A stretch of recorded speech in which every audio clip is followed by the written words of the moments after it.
How's it going, everybody? Welcome to another edition of The Opinion. And the Texas Longhorns drop their fourth game of the season, 17-10, to the TCU Horned Frogs. Top 14 TCU Horned Frogs. And with Texas, I want to focus this video and just come right out and say it. Sark's not the guy.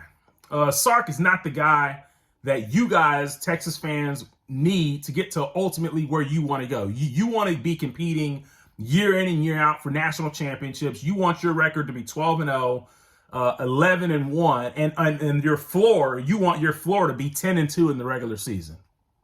I kind of get the feeling that Sark's ceiling is 9-3. That's really what I think. I think his ceiling is 9-3, and his floor is 8-4, 7-5. Now, if Texas fans, and I'm going to get into it why I feel this way.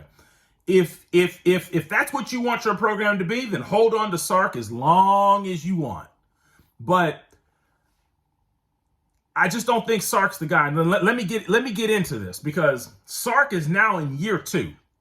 If you watch my last video when I talked about the Oklahoma Sooners and I said I was going to cut Brent Venables some slack, I cut every coach slack in year 1. Even when Sark went 5-7 in the first year, and people said, well, Sark's not that good. I reminded those people, he's only in year 1. He doesn't have his guys. He's only in year 1.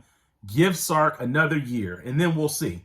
But I'm the kind of person that when you coach at big-time programs like Texas, Oklahoma, Ohio State, Alabama, Clemson, USC, Notre Dame, when you coach at those types of programs, I have to see something in year 2. I have to see like a major turnaround in year 2, or basically a major uptick in what you're doing in year 2. If you're coaching at Wisconsin or Iowa or Illinois or those types of programs that are not on the same level, then I don't necessarily need to see like that major uptick in year 2 that I need to see at those big time programs. Not saying you got to win a national championship, because I'm not going to hold you to that.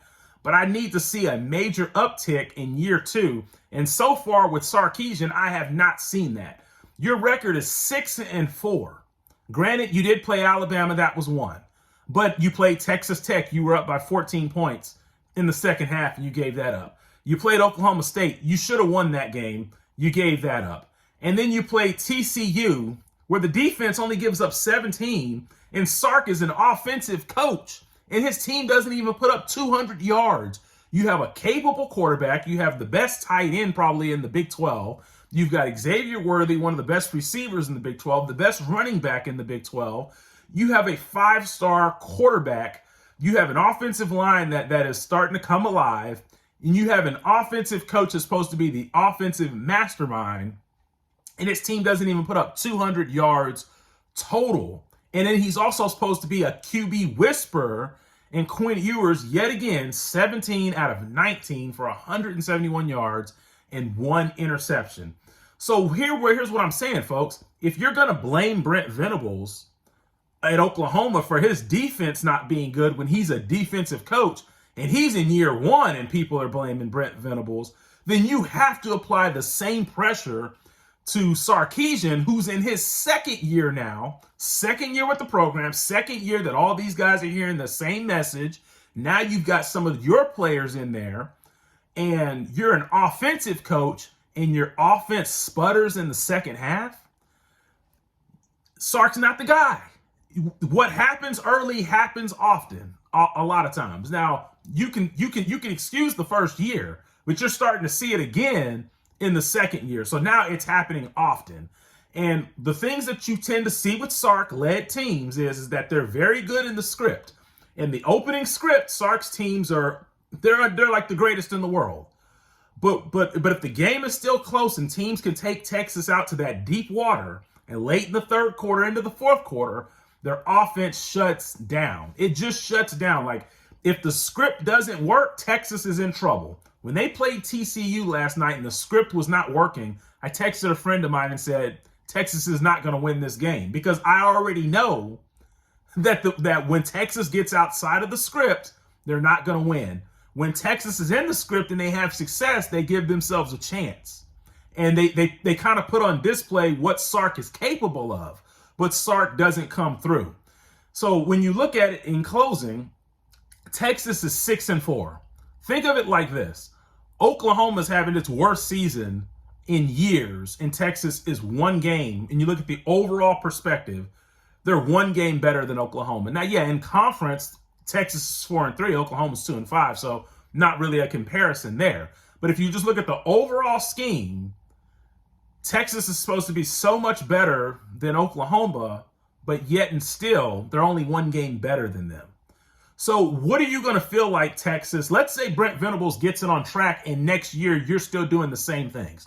Can't score in the second half, just sputtering in the second half, can't score, and you got this offensive coach. And Oklahoma kind of backdoors their way right back ahead of you. Not saying that's going to happen, but what would you do if it does? Because if it does, then I think you're going to start singing the same tune that I'm singing. But at the end of the day, it kind of just feels like to me that Sark, in a good year, his ceiling is to go 9-3. 9-3 can get you into the Big 12 championship, and maybe you can win it. You know, maybe. But 9-3 is not going to get Texas to where they want to go as a fan base. And at the end of the day, the only thing that can prove this video wrong is if Texas gets help and gets into the Big 12 championship game, which I don't think that they're going to do. And they get help from Oklahoma or Oklahoma State, and you get help from West Virginia playing against Kansas State. So good luck with that help. But at the end of the day, just remember that I told you when I saw Texas go 6-4, Sark's not the guy that you need him to be. Not saying he needs to be fired, but he's not the guy that's going to take you where you need to go. And I'm out.